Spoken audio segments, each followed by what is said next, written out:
안녕하십니까. 안녕 목사님. 반갑습니다. 오늘 만나 뵈서 반갑습니다. 예, 저도 반갑습니다. 오늘 굉장히 요즘 바쁘시죠? 예, 계속 돌아다니고 있습니다. 예. 어제는 이제 서울시내 가서 강의를 했고, 예. 지난주는 이제 또 대전 쪽 가서 말씀을 전했고, 예. 다음 주에는 이제 제주도 가서 또 이제 말씀을 전하고. 하여튼 우리 목사님은 제가 봤을 때는 전국구신 것 같고, 지금 장년층에 우리가 믿는 식구들 가운데 장년층에서는 리더 목사님이시다. 그 리더라는 것은 제가 봤을 때는 이 언론, 이 기독 언론 쪽에서 보일 적에 교회의 입장을 잘 대변하시고 이렇게 모든 것을 잘 추진하고 계시니까 그런 측면에서 장년층의 리더 목사님. 이제 위에 앞에는 정광훈 목사님도 있고 하지만은 정광훈 목사님 또 위에서 또 하시는 일이 있고 목사님은 또 그 라인에서 또 장년층을 리더해가는 그런 큰 역할을 하신다. 저는 이렇게 보고 있습니다. 좋게 봐주시니 감사합니다. 제가 몇 가지를 좀 한번 질문하겠습니다. 오늘 또 왔으니까 어려운 가운데 안희안 TV를 만드셔갖고 짧은 기간에 한 10만 가까이를 이 많은 층을 끌어올렸었어요. 그 비결이 어떤 비결이 있었다고 이렇게 목사님은 이야기하셨어요? 원래 제가 이제 유튜브를 본격적으로 한 게 작년 8월이거든요. 그런데 원래는 사실은 이슈 쪽보다는 치유 쪽에 관심이 있었어요. 제가 이제 집회를 1년 내내 52조 다 다니거든요. 추석, 설날 포함해가지고도. 그러면서 이제 병자들 일어나고 귀신 떠나가고 눌린 자 자유케 되고 어떤 역사들, 기적들이 많이 나타나요. 성경에 있는 그대로 하는 거니까요. 믿는 자들에게는 이런 표적이 따르리니 곧 제가 내 이름으로 귀신을 쫓아내며 새 방언을 말하며 뱀을 집어올리며 무슨 독을 마실지라도 해를 받지 않으며 병든 사람에게 손을 얹어줘 나으리라. 그대로 되는데 오늘 기도하는 중에 이런 감동이 와요. 하나님은 시간이나 공간이 비어있는 분이 아니다. 내가 집회를 가는 곳만이 아니라 사실은 영상을 통해서도 얼마든지 회복, 치유, 변화 역사는 일어날 수 있다. 감동이 와가지고 그때부터 이제 본격적으로 유튜브로 치유해 주는 기도를 하기 시작을 했는데 진짜 유튜브를 통해서 병자가 막 일어나고 눌린 자가 막 자유케 되고 또 문제가 풀어지고 또 이제 예배 영상을 통해서 예배를 드리다가 저희가 이제 실시간 유튜브 영상으로 예배 드리다가 방언 터져나온 사람들도 많이 생기고 그렇게 됐어요. 그러다가 이제 작년에 정세균 총리가 노래방 그다음에 무슨 클럽 다 개방할 때 교회 대상으로 찬송 크게 부르지 말아라, 통성 기도하지 말아라, 예배 드리는 방식까지 건드리는 거 보고 그때 제가 화가 되게 많이 나가지고 본격적으로 야 이건 아니다, 이거는 싸워야 된다 해서 그런 두 분도 이제 다루기 시작을 했는데 어떤 그 모든 것들이 이상하게 순식간에 막 이게 폭발적으로 커졌더니 제가 기대했던 거, 제가 계획했던 것하고 상관없이 순식간에 너무 많이 커져 버렸어요. 저도 어안이 벙벙합니다. 잘 된 거죠. 그 애당초는 이제 치유 목적으로 유튜브도 그쪽으로 이제 한번 살려보려고 시작을 하셨네요. 그럼 지금 또 유선상으로, 무선상으로, 핸드폰이나 전화상으로나 이렇게 해서 기도해달라, 치유해달라 그런 또 전화도 많이 받겠네요. 너무 많아서 감당이 잘 안 되죠. 하여튼 시청자들이 우리 또 방송, 아세르 방송도 있고 저희는 한반도 방송입니다만은 시청자도 보고 치유가 정말로 필요한 분, 또 너무 많다니까 또 너무 줄 서 있는 사람 너무 많으면 안 되니까 정말 갈급하고 한 분들은 또 전화하셔서 아마 치료를 받으면 정말 효과를 많이 볼 것 같습니다. 그리고 지금 목사님께서 지금 애국 운동에 중추적인 그런 제가 역할을 하고 있지 않나 저는 그렇게 판단을 하고 있습니다. 근자의 자유목회자 인터넷 방송협회 만드실 것 같고 사무총장을 맡으셨잖아요. 그러니까 사무총장이랑은 전체를 다 진짜 레이드아웃해서 끌고 가야 되는 그런 입장인데 자유 목회자 유튜브 인터넷 방송협회 앞으로 비전이나 그걸 앞으로 어떻게 이제 펼쳐가는데 그걸 중간에서 이제 전부 다 작업을 하셔야 되는데 그 부분에 대해서 앞으로 진로나 또 앞으로 어떻게 끌고 간다는 그런 물론 최고의 리더가 이사장이 계시지만은 사무총장 역할로서 한 말씀 해주셨으면 합니다. 지금 대한민국이 굉장히 많이 기울어졌어요. 완전히 좌편향되어 있죠. 주민자치 기본법 같은 거 이거 공산화법이거든요. 5.18 특별법 문제죠. 민주유공자 예우에 관한 법 이것도 이제 심각하죠. 또 파주에 5,800억 들여서 문재인 기념 고속도로 만든다. 또 이제 파주에 있는 인민군 묘지를 공원화한다. 뭐 건강가족 기본법 개정안 이런 것도 이제 평등 또 차별금지 법안 이런 것들도 심각하죠. 행정부가 완전히 좌편화돼 있고 입법부도 완전히 좌편돼서 이상한 법들을 계속 찍어내고 있고 사법부도 진작에 넘어갔고 이게 행정, 입법, 사법 세 가지가 다 무너졌단 말이에요. 이럴 때 사실은 언론이 제 기능을 해야 돼요. 언론은 원래 기능이 공정해야 되는 것이고 그리고 권력을 견제하는 역할을 해야 돼요. 권력이 일방적으로 독주하지 못하도록. 근데 이제 방송이든 신문이든 간에 언론 노조가 다 장악을 해버린 바람에 이 공정한 뉴스가 제대로 나오지를 않아요. 마치 정부 입장에서 홍보지라도 되는 듯이 문재인 정권에 유리한 것들만 계속 쏟아져 내고 있기 때문에 이 국민들의 알 권리가 완전히 지금 무시를 당하고 있어요. 근데 감사한 거는 이런 시점에 사람들이 진짜 정보를 많이 접하는 도구가 뭐냐면 유튜브더라고요. 그러니까 유튜브에 워낙 사람들이 많이 쏠리다 보니까 KBS든 YTN이든 MBC든 이런 방송사들도 텔레비전 방송 말고 유튜브로 방송을 계속 내버릴 정도 상황이 돼버렸거든요. 그렇죠. 그만큼 이제 유튜브의 영향력이 막강하단 말이에요. 맞습니다. 그런데 이게 거대한 언론 세력 또 정치 세력에 비해서 개별적으로 하는 것 가치는 있지만 팩트를 전달해주는 의미에서 의미는 있지만 파워가 약하단 말이에요. 그렇죠. 이게 세력화될 필요가 있는 거죠. 그래서 자유목회자 인터넷 방송협회를 창립하게 되고 이런 조직을 통해서 국민들에게 감춰져 있던 진실을 드러내는 역할, 그리고 올바른 방향을 제시하는 역할, 그리고 대한민국을 바로 세우는 역할, 그리고 좌경화, 공산화된 것을 막아내는 역할, 그리고 미래의 청사진을 제시하는 역할, 이런 역할들을 감당하는 협회로서 자리매김을 하리라고 생각이 되어집니다. 원래 이제 박유한 목사님께서 저를 보고 이제 회장을 하시라고 처음에 몇 살에 얘기를 하셨어요. 그런데 아무리 봐도 이 모임이 태동할 때 정말 수고를 많이 하시는 분이 박유한 목사님, 송도 목사님 이런 분들이고 또 연배도 많으시고 근데 그런 분이 하시는 게 낫다고 생각해서 그 목사님이 하세요. 대신에 저는 심부름이 나겠습니다. 그래서 사무총장 같은 거 하면 차라리 그런 걸 하겠습니다. 해서 사무총장을 제가 맡게 된 겁니다. 잘했습니다. 실무적으로 이제 추진력이나 이런 거 실무선에서 다 하는 거기 때문에 사실 뭐 위에 리더 이사장이나 뭐 대표는 조금 이제 울타리를 쳐주고 사실 이제 전체적인 방향을 좀 잡아주시면 되고 어차피 이제 우리 사무총장님이 끌고 가셔야 되잖아요. 사실 제가 봤을 때는 또 지금 우리 한국 대통령이 지금 미국 가 있는 걸 알고 있습니다.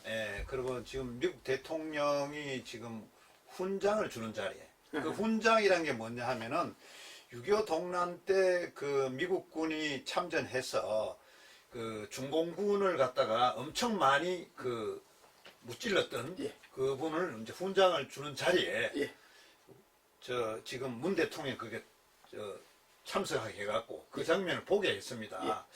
국민들이 보는 느낌이나 또 그 자체를 또 중국 인민들도 본다고 봐요. 봤을 때는 한미동맹 측면에서는 뭐 참 좋은 거 한다고 저는 생각이 들어요. 그런데 이제 일부 뭐 좌파들이나 중국을 좋아하는 사람들은 좀 평양되게 볼 수 있지 않을까 하는 생각이 있는데 그 부분들에서 목사님 보실 적에 어떤 견해가 드는지 그런 말씀 해주시면 지금 현재 일어나고 있는 상황이기 때문에 그 문재인 대통령이 굉장히 잘하는 게 있어요. 정치를 잘하는 거 아니고 경제를 잘 이끌어가는 거 아니고 외교를 잘하는 거 아니고 또 국민 소통 통합을 이끌어가는 거 잘하는 거 아니고 뭘 잘하느냐? 쇼를 굉장히 잘합니다. 맞습니다. 잘해요. 그래서 오죽하면은 쇼통령이라고 그러겠어요. 쇼통령. 죄다 쇼예요, 죄다 쇼.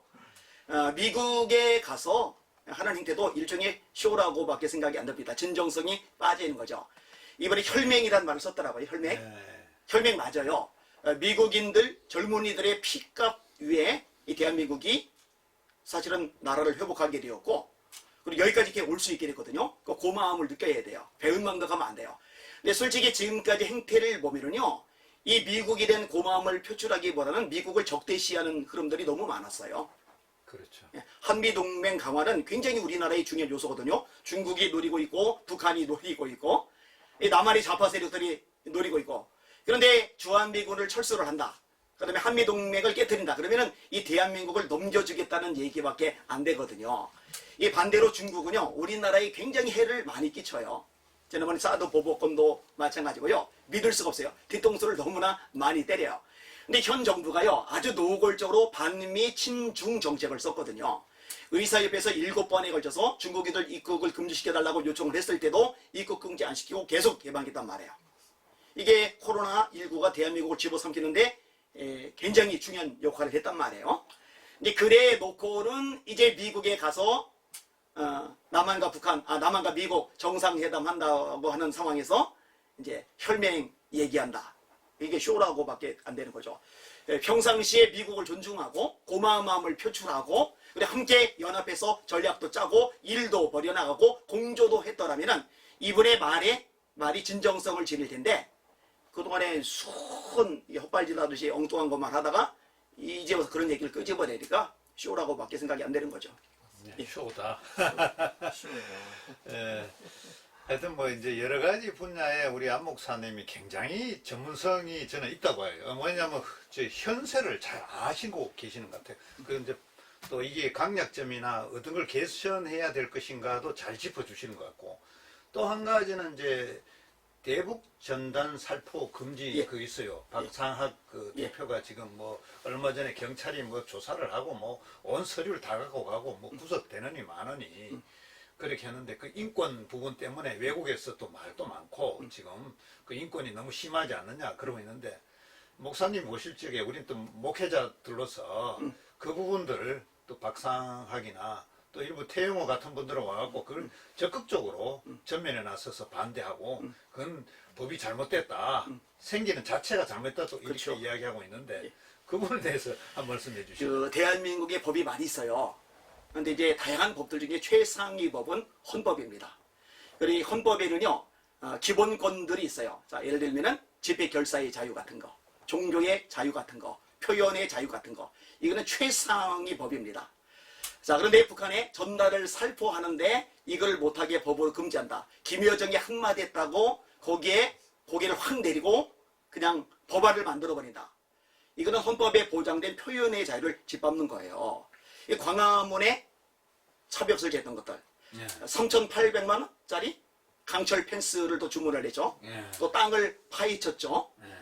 예. 민도 쪽은 머리도 괜찮더라고요. 박원순 시장 장례식 때는 괜찮더라고요.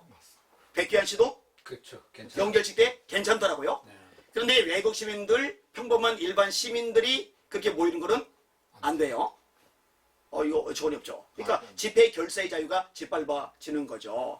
그다음에 종교의 자유는 최상위의 인권이란 말이에요. 미국에서도 민주당 주지사들이 교인들 집합하는 거 인원 제한했어요. 25%로. 이게 위헌 소송이 제기가 됐는데 연방대법원에서 이렇게 판결 내렸습니다. 코로나19 방역보다 종교 활동이 우선한다. 수정헌법 1조에 의한 것이다. 이 우리나라도 엄밀히 말해서 이 대법원이 정직하게 하려면은 이 헌법의 기초에서 최상위법, 이 헌법에 보장된 종교의 자유를 그 하위법, 방역법으로 찍어 누르는 것이 위헌이라고 판결을 내려야 됩니다. 근데 사법부까지 장악을 당하기 때문에 이게 잘 안 이루어지죠. 김명수 대법원장이 정권의 꼬리내대다가 아주 망신사를 떨었는데 이 같은 맥락인 거죠. 사실 우리 대한민국이 얼마나 지금 인권 탄압이 심각한지에 대해서 국제사회가 인식을 많이 하고 있어요. 57개국에서 200개 이상의 시민단체들, 종교단체들이 문재인 대통령에게 항의 서한도 보냈습니다. 교회 탄압 그만해라. 그리고 그 대북 풍선 돌리는 것도 마찬가지고 이거 관련해서 국제사회에서 이 대한민국의 인권에 문제가 생겼다고 진단을 했고 이게 공공연하게 이야기가 좀 돼가고 있습니다. 이게 완전히 국제적으로 망실을 톡톡히 당하고 있는 거죠. 자, 예를 들어 5.18 특별법 같은 것도 그래요. 5.18에 대해서 함부로 말하지 못하도록 입에 쐐기를 물려버린 거예요. 아니 그러면 5.18 유공자 민주화 운동을 위해서 헌신을 하다가 고생을 했다. 피해를 입었다. 그러면 자랑스럽잖아요. 자랑스러우면 명단을 공개해야죠. 자랑스러운 거니까. 맞아요. 근데 명단을 공개를 안 해요. 전부 다 감춰놔요. 그리고 혜택은 막대하게 주고 비판을 하게 되면은 이걸 처벌하는 법안을 통과를 시켜요. 이거는 인권이 무시가 되는 거고 기본 자유가 무시가 되는 겁니다. 최근에 서울대 트루스 포럼 이 대학생들이, 소속 대학생들이 서울대 내 대자보를 엄청나게 많이 붙여놨더라고요. 5.18 민주화운동은 과오가 전혀 없는 거냐. 그러면서 여러 가지 해석들에 대한 논란이 지금도 많이 벌어지고 있다. 북한군 개입 얘기도 거기에 언급이 되고 있고요. 뭐 다양한 해석들이 있는데 이게 채 정리되기도 전에 표현하는 것조차 다 막아버리는 건 이거는 독재다. 이건 심각한 문제가 있다라고 젊은 청년들이 들고 일어났더라고요. 예, 그걸 보면서 그래도 아직 소망이 있다. 이 젊은이들이 보는 눈이 있구나. 분별력이 있구나. 그리고 소신껏 말도 할 수 있구나. 이 생각이 좀 들었습니다. 하여튼 뭐 명확하게 잘 짚어보시니까 저희가 뭐 더 물어볼 그게 없네요. 또 그리고 지금 국가보안법을 예. 철폐하려고 여당에서 예. 지금 발의를 할 준비를 한다고 이렇게 들리고 있어요. 예. 그 국가보안법이 철폐되면 지금도 안 그래도 지금 사회주의 뭐 간첩 성향의 사람들 주사파들이 지금 날뛰고 있는데 국가보안법을 철폐하고 그러면 이게 완전히 이 이념이나 개념이 자유 이 부분이 전부 다 말살될 것 같은데 예. 국가보안법 이 없애는 그 부분에서 법안 올리는 이 부분에 대해서 예. 목사님은 어떻게 보고 계세요? 그 좌파라고 하는 사람들이 강력하게 주장하는 게 두 가지가 있어요. 뭐 여러 가지가 있지만 대표적으로 두 가지가 있는데 하나는 주한미군 철수입니다. 그 다음에 또 하나가 국가보안법 폐지입니다. 이 두 가지 왜 자꾸 주장을 하고 강조를 안 하냐? 간단합니다. 이 남한을 공산화시키는데 최대 걸림돌 두 개가 이 주한미군하고 국가보안법입니다. 미군이 철수를 하면은 사실 대한민국은 완전히 노출이 됩니다. 지금 안보 다 무너졌죠. 국방 엉망진창입니다. 개안수도 점점 줄여놔가지고 이제 18개월밖에 안 돼요. 가서 훈련받고 적응하다 보면은 복무기간이 끝이 나는 겁니다. 게다가 스마트폰 가지고 들어가서 몸을 씻게 만든다. 이런 당나라 군대가 세상에 어디 있습니까? 군대 내 기밀상 같은 것도 촬영이 돼서 지금 유출이 막 돼가고 있는 상황이고요. 근데 미군이라는 버팀목이 있기 때문에 중국도 함부로 건들 생각을 못하는 거고 북한도 감히 침범할 엄두를 못 내는데 이 주한미군이 완전히 철수를 해버리면은 이 대한민국은 무방비 상태가 됩니다. 뭐 38선이 있고 안보 뭐 군인들이 배치가 되지만 뭐 수시로 들락달락 거리잖아요. 막 톡하면 구멍이 뚫리잖아요. 자, 그 다음에 이 국가보안법 문제인데 이 국가보안법은요, 이 북한에 대해서 찬동하거나 아니면은 반이적 행동을 했을 경우에 처벌할 수 있는 법안이 국가보안법이거든요. 근데 이 법안이 지금 이미 식물인간 상태입니다. 왜냐? 국정원장 자체가 박지원 씨 같은 사람이 국정원장을 하고 있으니까 간첩을 잡을 수가 없어요. 잡을 의지도 없고요. 근데 만약에 국가보안법 식물인간 상태, 거기 식물인간 호수 상태이지만 그래도 이제 정권이 바뀐다든지 흐름이 바뀐다든지 해서 요게 제 기능을 발휘하게 되면은 사실은 이 법안에 의해서 할 수 있는 일들이 있어요. 예를 들어 이석기 같은 사람 지난번에 잡아놓을 때. 그죠? 근데 이 법 자체를 없애버리면은 더 이상 자유롭게 활개치는 간첩이라든지 이적 단체들에 대해서 처벌을 하거나 손을 쓸 수 있는 근거 자체가 사라져 버리기 때문에 마음껏 자기들 목적을 이루는데 소리를 내고 싸울 수가 있거든요. 그렇기 때문에 국가보안법을 처리하려고 하는 겁니다. 근데 이 사람들이 하는 걸 보면은요, 자꾸 이렇게 바람을 불어 넣어서 어떤 흐름, 여론 만들고, 그 다음에 언론 동원해가지고 그걸 거의 기정사실화하고, 그 다음에 이제 법제화를 시키고, 요런 수순을 쓰는데, 지금도 거의 마찬가지 패턴으로 지금 진행을 해나가고 있습니다. 청와대에서 뭐 10만 명 넘었다 이래가지고 또 인터넷 여기저기서 지금 글들이 올라오더라고요. 그렇죠. 그리고 이것이 이제 언론 통해서 이제 보도가 되기 시작을 하고 있고, 이제 이렇게 떡밥을 던진 다음에 이제 법제화를 하는 거죠. 그럼 이제 심각한 문제가 되는 거죠. 조금만 더 얘기하겠는데요. 아까 주민자치기본법에 대해서 얘기를 했잖아요. 읍, 면, 동 단위로 주민총회를 만들고 주민자치위원회를 만들어요. 실세는 주민자치위원회입니다. 근데 이 주민자치위원회가 얼마나 막강한 파워를 가지냐면요, 정부에서 전체 또는 일부 자금을 대주도록 법안에 규정이 되어 있어요. 그 다음에 국가 소유 또 지자체 소유의 땅이나 부동산 건물 같은 것들 여기서 사용하겠다 그러면은 우선권을 주도록 법으로 규정이 되어져 있어요. 심각하죠. 그 다음에 중앙정부나 지자체들 대상으로 정보 내놔라면은 정보까지 내주도록 법안에 기록이 되어 있어요. 제가 확인을 다 했어요. 거기다가요, 지역 주민들에 대해서 정보를 내놔라 그러면 지역 주민들에 대한 정보까지도 다 털리게끔 그게 허용이 되게끔 만들어져 있어요. 심각한 문제가 뭐냐? 이 주민총회, 주민자치위원회가 있는데 이 주민자치위원회에 누가 들어갈 수 있느냐? 지역 주민도 들어가지만 그 지역 내에 있는 학교 교사들도 자격이 되고 그 지역 내에 있는 회사의 회사원들도 자격이 돼요.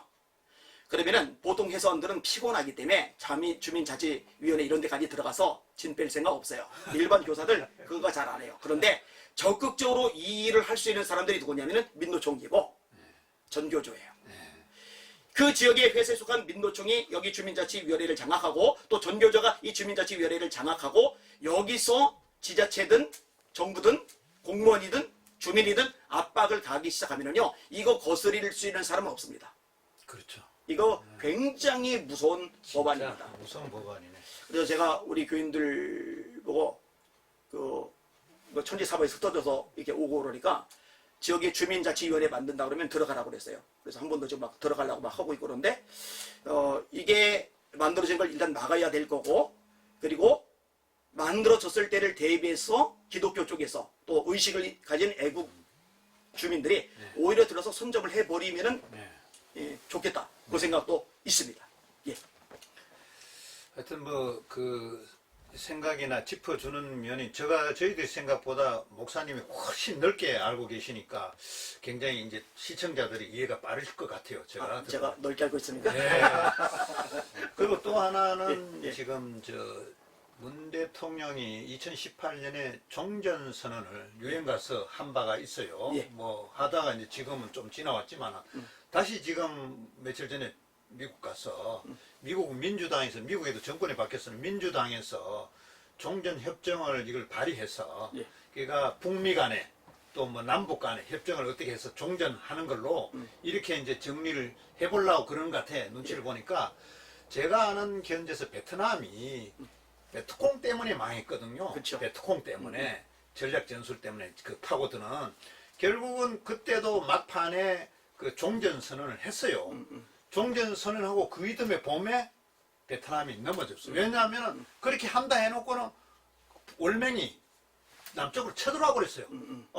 다 평화협정 해놓고는. 그럼 뭐해도 우리는 이제 남북 간에 잘 지내겠다. 베트남이 그랬는데 쳐들어와 보니까 이게 무장 해제나 없는 상황에서 단순히 무너지는 거예요. 그래서 베트남이 공산화됐다고 저는 보고 있거든요. 그 점이 염려스럽다. 예. 이 종전 선언이 저는 그런데 목사님이 보시기에는 어떤 생각이 드시는지 지금. 그 공산주의자들이 굉장히 잘하는 게 있어요. 선동 잘하죠. 거짓말 잘하죠. 전략 전술 잘 짭니다. 중국이 장개석하고 모태동, 마오쩌둥하고 싸움을 벌일 때 사실은 장개석이 훨씬 유리했어요. 왜냐면 미국이 자금 대줬죠. 무기 대줬죠. 세력의 차이가 워낙 크게 벌어져요. 근데 그때 어떤 일이 벌어지냐면 국궁합작. 이게 몇 차례 반복이 되죠. 근데 그런 과정, 화해의 전술을 쓴 거죠. 약할 때는. 근데 그 화해의 전술에 넘어갔다가 이 장개석은 쫄딱 망해서 대만으로 도망을 가고 결국 이 마오쩌둥이 중국 전체를 장악하고 말았잖아요. 북한은 무장해제 안 합니다. 시시삼삼 노립니다. 적화가 그들의 목표고 야욕입니다. 근데 대한민국은 전부 다 무장해제 시켜버리는 거예요. 그 국가보안법도 없애버리자. 그 다음에 안보 이것도 느슨하게 만들어버리고 여기다가 결정타가 뭐냐? 종전선언이죠. 네. 종전선언을 해서 국제사회 내에 자 남한과 북한은 이제 전쟁 상태가 아니다. 전쟁 상태가 끝났다. 이렇게 되면은 적이 없어져요. 주적이. 네, 그렇죠. 주적이 없어지면은 방향성을 놓치는 거고 더 느슨해지고 더 해질 수밖에 없는 거죠. 그런 걸 노리는 거죠. 그 미국 같은 경우 트럼프가 있을 때는 그나마 다행이었는데 이 바이든은 사고방식을 믿을 수가 사실은 없어요. 그리고 이제 아마 이전 오바마하고 엇비슷하게 북한 정책을 쓰지 않을까 생각이 들어요. 네. 거기다가 이 친북 인사, 종북 인사인 문재인 같은 사람이 권력을 잡고 있으니까 이게 사바사바 해가지고 이제 종전선언 끌어낼 여지도 있어 보이는데 이거 절대로 막아야 됩니다. 그리고 아까 베트공 때문에 이제 베트남이 무너졌다고 말씀하셨는데 맞아요? 맞는데 그 요인 말고 또 하나가 있는데 자 베트공이 공격해 들어오는데 이 베트공 간첩들이 베트남 안에 많이 있잖아요. 네. 그리고 이 베트남에 들어있는 간첩들에게 넘어갔던 유력 인사들. 네. 그 다음에 인식하지 못하고 위기라는 걸 느끼지 못하고 멍 때리고 있었던 지도층 인사들과 국민들 그게 사실은 심각해요. 그 지도층 인사들이나 국민들이라도 정신 바짝 차리고 나라가 좀 위기다. 지금 상황이 잘못 흘러가고 있다 하고 목소리를 내고 들고 일어났더라면 그렇게 쉽게 넘어가지는 않았을 거예요. 우리나라도 마찬가지요. 북한은 여전하고 남한의 정권은 지금 상당히 넘어갔고 사회 각 분야의 법안들은 엉터리로 만들어져가고 있고 이럴 때 지도층 인사들이나 국민들이 위기라는 걸 느끼고 목소리 내고 이제라도 싸우면은 힘을 발휘할 수가 있는데 아직도 멍 때리고 있는 국민들이 많다는 거. 그렇죠. 제가 이제 유튜브를 하고 있는 목적 중에 하나가 이것도 있습니다. 이거 좀 알리는 거예요. 정확하게 팩트 정보만 알아도 위기를 느끼는데 어떤 일이 벌어지고 있는지조차도 인식을 못하고 있는 사람들이 많더라고요. 주민자치기본법이 발의되고 있는 것도 모르고 그 법안이 왜 위험한지도 모르고 수많은 법안들이 만들어지는데 그게 어떻게 만들어지는지 그 목적이 뭔지도 모르고 그런 것을 이렇게 알려주는 거죠. 그래서 제가 볼 때 목사님들이 정신 바짝 차리고 깨어나야 됩니다. 그리고 성도들이 정신 바짝 차리고 깨어나야 됩니다. 그리고 한국의 목사님들과 성도들이 시세를 분명하게 파악을 하고서 제대로 목소리 내고 기도하고 싸우기 시작한다면요, 지금 기울어진 이 운동장 바로 세우고 뒤집어 엎는 거 얼마든지 지금도 가능하다고 생각합니다. 그 일을 열심히 좀 할 필요가 있다고 생각이 됩니다. 시청자님들이 이거 좀 잘 들으시고 좀 국민들이 저는 깨달아야 된다. 또 인식을 좀 바꾸고 좀 의식을 좀 진짜 개혁을 해야 된다. 이런 측면에서 좋은 말씀 하신 것 같아요. 예.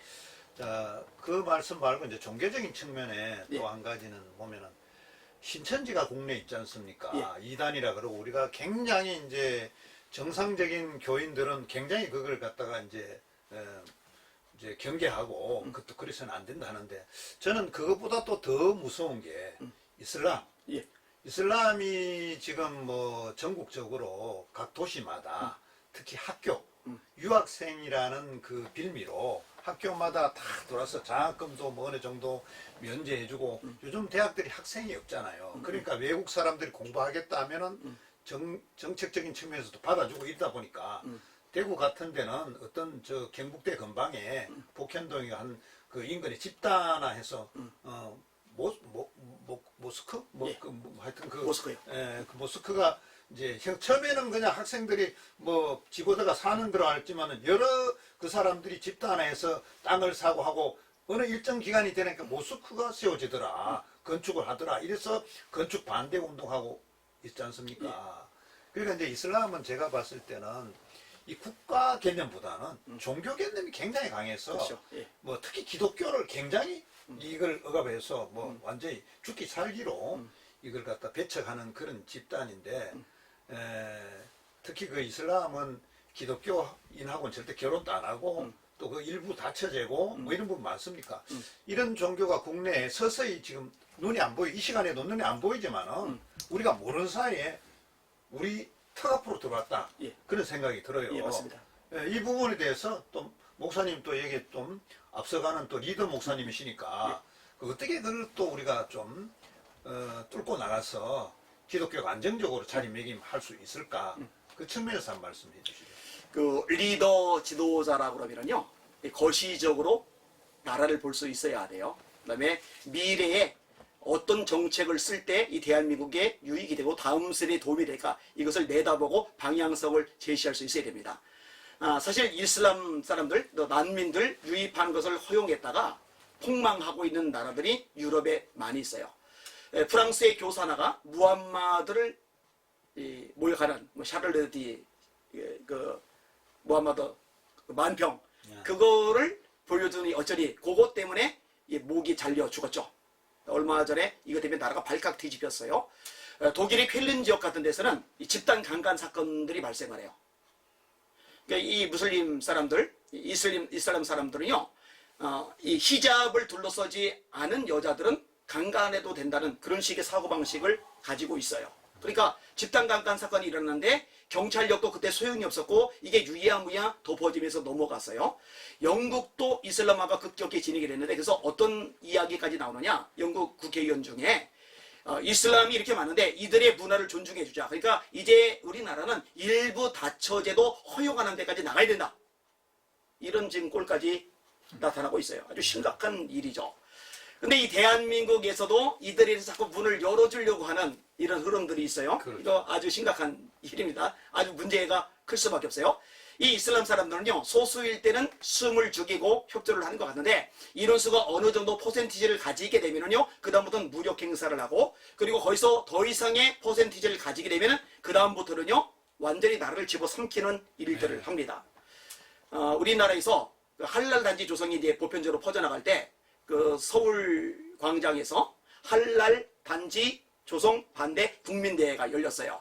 근데 이제 세 사람이 강사가 초청이 됐는데, 저랑 이란교회 이만성 목사님이랑 이혜원 의원이랑 이렇게 같이 이제 강사로 가서 이제 메시지를 전하는 적이 있었는데, 이 이슬람 문제는 지금 적기라고 생각을 해요. 막는 게. 지금 못 막아내고 계속 문을 허용하게 된다면은 이 대한민국은 파국을 향해 굴러 떨어질 수밖에 없다. 저는 이제 그렇게 판단을 합니다.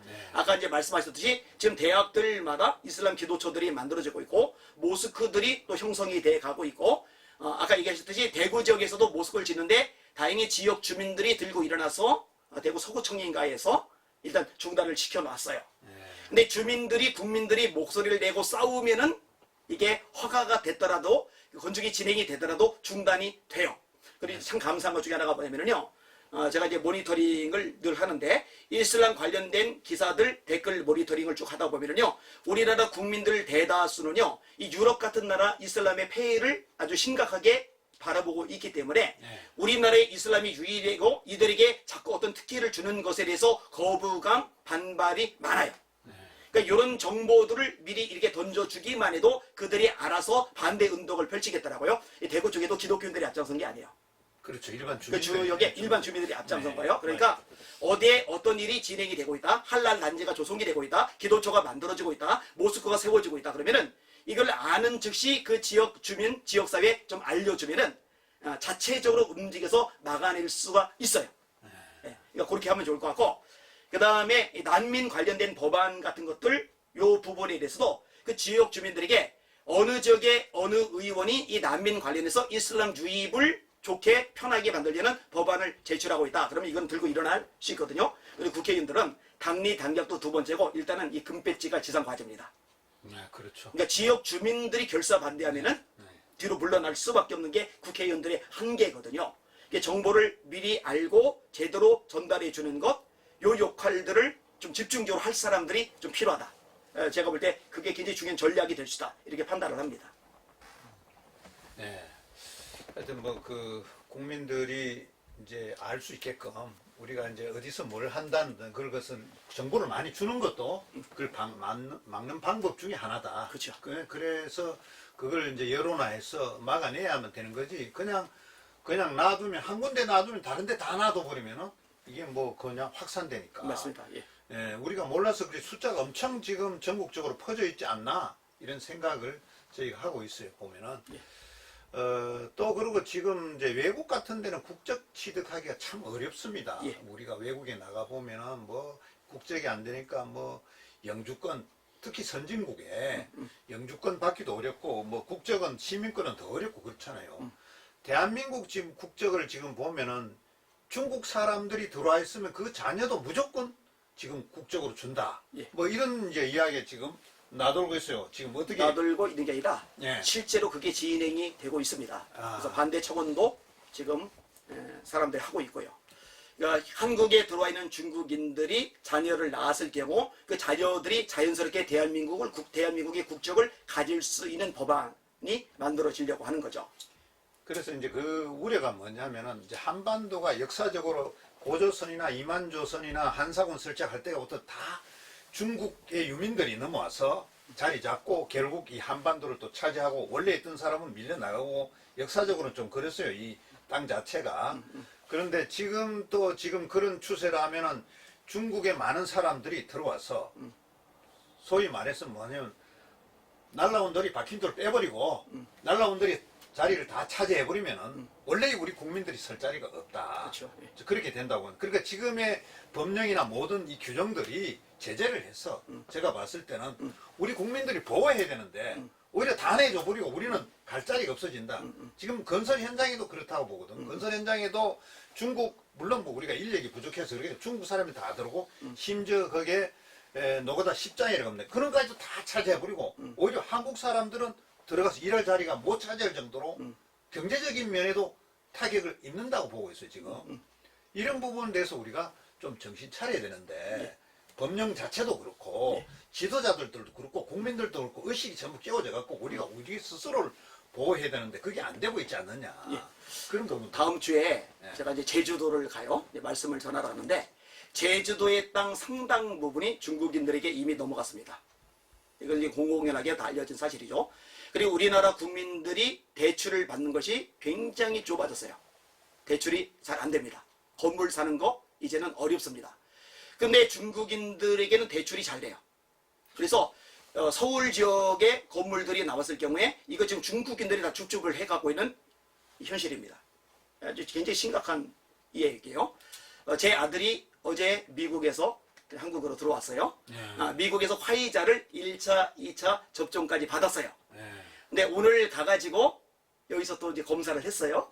검사를 했어요. 이게 참 웃기는 게 우리나라에서 아스트라제네카 접종을 받으면 확진자하고 접촉해도 격리를 안 당한대요. 그죠? 근데 화이자를 맞고 왔는데 2주 격리를 해야 돼요.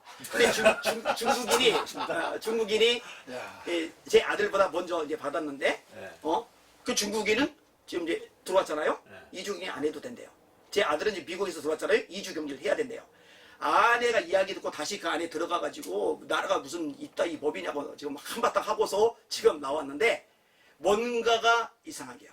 이 중국을 향해서는 굉장히 우호적이고 호의적이고 굉장히 이렇게 베푸는 측면이 있는데 정작 자국민에 대해서는 이게 쪼아대는 이런 형국이 지금 되고 있단 말이에요. 이거 중국의 속국이 아닌데 어떻게 이런 일이 발생하고 있는가? 이런 심각한 위기의식을 느낍니다. 지금 어떤 얘기까지 도냐면요. 중국의 엄청난 자본이 우리 대한민국의 정치인들에게 흘러 들어갔고 이 자금에 목줄이 채워진 사람들이 어쩔 수 없이 중국 입장에서 발언을 하고 법안을 만들고 그렇게 하지 않을 경우 이게 폭로되면서 정치 생명이 끝나고 이제 국가 매국노로 낙인이 찍힐 우려가 있기 때문에 이렇게 하고 있다는 얘기들이 공공연하게 돌고 있는데 지금 하는 것들을 보면은요. 진짜 그럴 수도 있지 않나라는 생각이 들 만큼 심각하게 친중국 정책들을 계속 지금 쏟아내고 있습니다.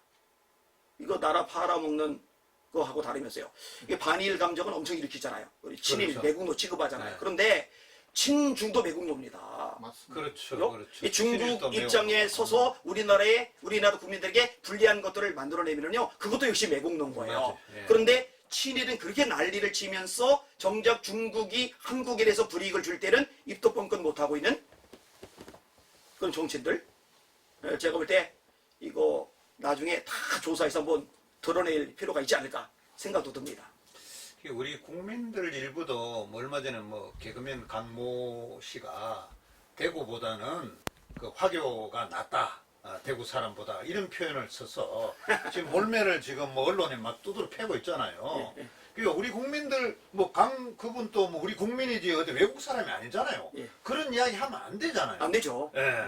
그런데 우리 국민 자체도 그런 이야기를 하면 안 되고 화교를 선호한다거나 중국 사람을 선호한다 그런 표현 자체도 함부로 쓰면 안 된다. 이 민감한 이 시점에 모든 국민들이 지금 중국에 대해서 지금 견제를 해야 되고 그런 판인데 거기가 전부 우호적으로 자꾸 그냥 받치면은 안 된다는 생각이 듭니다. 그 중국이 1대1로 그렇죠. 오늘 강력하게 추진하고 있어요. 이 시진핑의 핵심 전략 중에 하나인데 예전에 실크로드의 영광을 되찾겠다는 건데 그러기 위해서 막대하게 아시아의 나라들이 자금을 내주고 아프리카의 나라들에게 자금을 내줘요. 그래서 어떤 책까지냐면은 차인 아프리카. 이건 뭐냐면은 아프리카에 엄청난 자원을 해서 항구 있는 인접해 그것도 만들어주고 도로도 깔아주고 이런저런 것 기반 인프라를 이렇게 만들어줘요. 그리고 이제 자원 같은 것들을 이제 수달을 하는 거죠.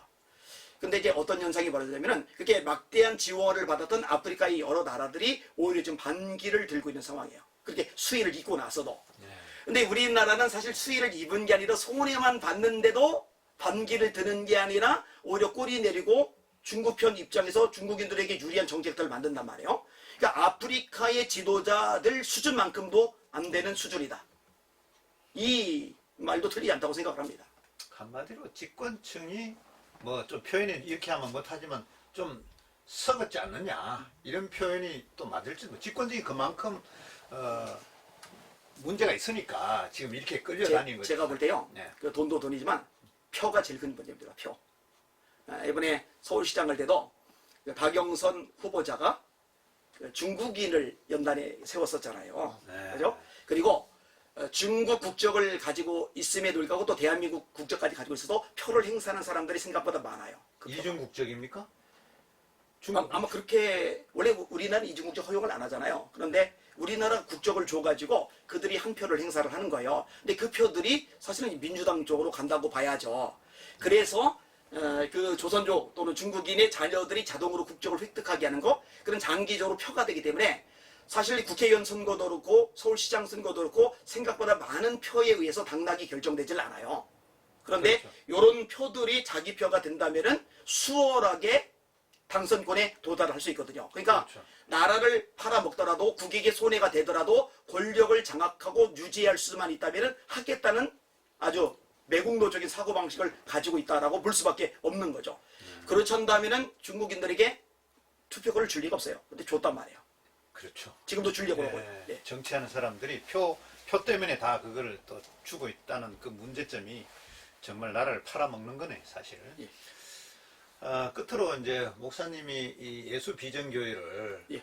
뭐 히스토리라 그럴까 앞으로 예수 비전교회를 또 세우셔갖고 그동안의 과정이라든가 앞으로 또 어떻게 원래는 또 이제 목사님으로 성결교단 목사님으로서 예. 이걸 또 시작하셨고 또 하나님 앞에 목회를 해서 많은 전도를 해서 하는 그게 목적인데 우리가 나라가 어지러우니까 딴 데까지 신경을 쓰고 있잖아요. 예. 사실 이게 신경 쓸 일이 아니잖아요. 그냥 예. 하여튼 그 예수 비전 성결교회에 대한 히스토리나 앞으로의 비전에 대해서 한 말씀 해주십시오. 지금.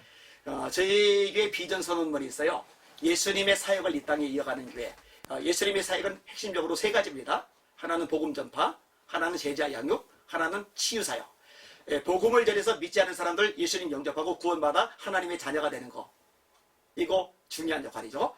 자, 구원받았어요. 하나님의 자녀가 됐어요. 이들은 영적 어린아이들입니다. 이들이 자라야 돼요. 예수님의 제자가 되게 만들어야 돼요. 하나님의 말씀을 통해 세워가는 거죠. 예수님도 자기를 부인하고 자기 십자가를 지고 나를 쫓지 않는 자는 내 제자가 되지 못한다 하셨어요. 새 계명을 너에게 주노니 너희가 서로 사랑하라. 너희가 서로 사랑하면 이로써 모든 사람이 너희가 내 제자인 줄 알리라. 예수님이 사랑한 것처럼 사랑할 때 제자라고 말씀하셨어요. 너희가 과실을 많이 맺으면 참내 제자가 되고 예수님이 열매를 많이 맺는 것에 대해서 이렇게 말씀을 하셨어요. 이런 식으로 말씀을 통해 제자로 삼는 것, 그래야 능력 있게 하나님의 사람답게 세상을 살아갈 테니까요. 사역을 감당할 테니까요. 그리고 예수님의 사역 중에 세 번째가 치유입니다. 병든 자 일으키고 귀신을 내어쫓는 것들. 이거는 일어나는 게 당연한 거예요.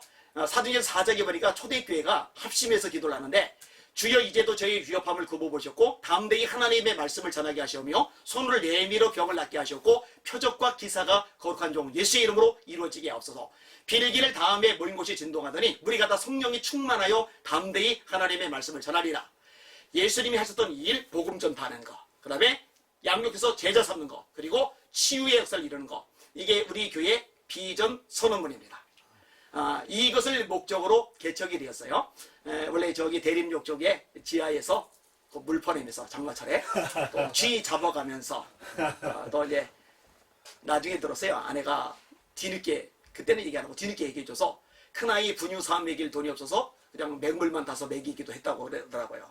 예, 그런 과정을 거치면서 교회가 이제 어느 정도 자리를 잡았고 그리고 이제 여기까지 이제 오게 됐습니다. 하여튼 예수님이 이렇게 사역을 하는데 예수님의 이 사역의 핵심 키워드는 기도예요.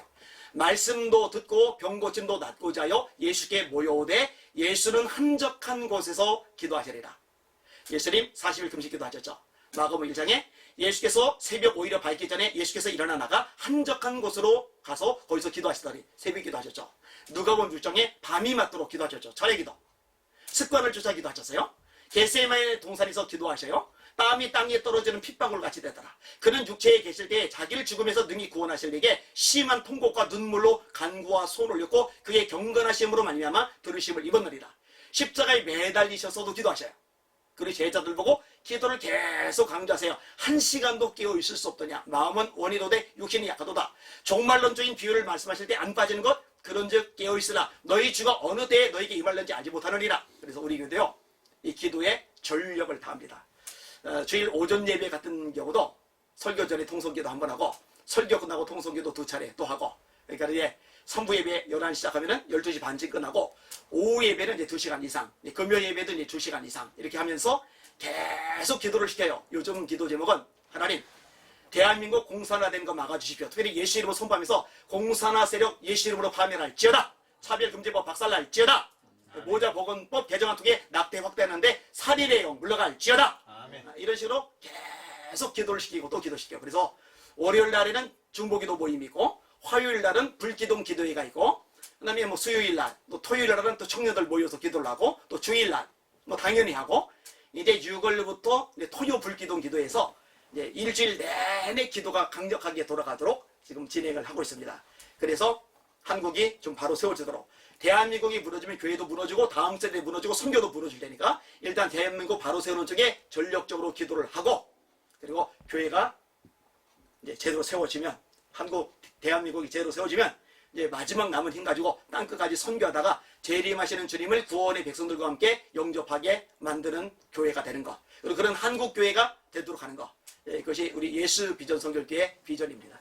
하여튼 뭐 감사합니다. 장시간 인터뷰 인해주셔서 말씀도 너무 잘했어요. 그냥 뭐 컴퓨터처럼 그냥 정확하게 답안을 탁탁 내시니까 참 이 시대의 참 목회자님이시다. 제가 말씀하신 거 들어보니까 사쿠라 목사님 많잖아요. 제가 뭐 이런 표현해서 좀 못하지만은 하여튼 참 목회자님이시다. 하여튼 뭐 나라와 또 민족과 또 이 복음과 이걸 다 어그러서 또 이제 당분간은 또 하셔야 될 것 같고요.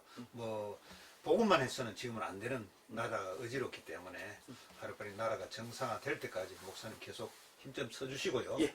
저들도 뭐 힘이 되면 같이 보태겠습니다. 예, 감사합니다. 인터뷰 임해 주셔서 감사합니다. 아니 저는 이거 놓고 가셨다고 그래서 그냥 만나서 잠깐 얘기하는 것만 생각했는데 갑자기 인터뷰를 해가지고 예.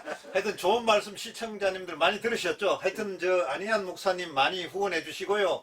기도 많이 해주시고 이 나라 이민족을 위해서 지금 활동을 많이 하고 계시니까 여러분들 화이팅 하게 해주십시오. 화이팅! 예. 하여튼 박수. 감사합니다.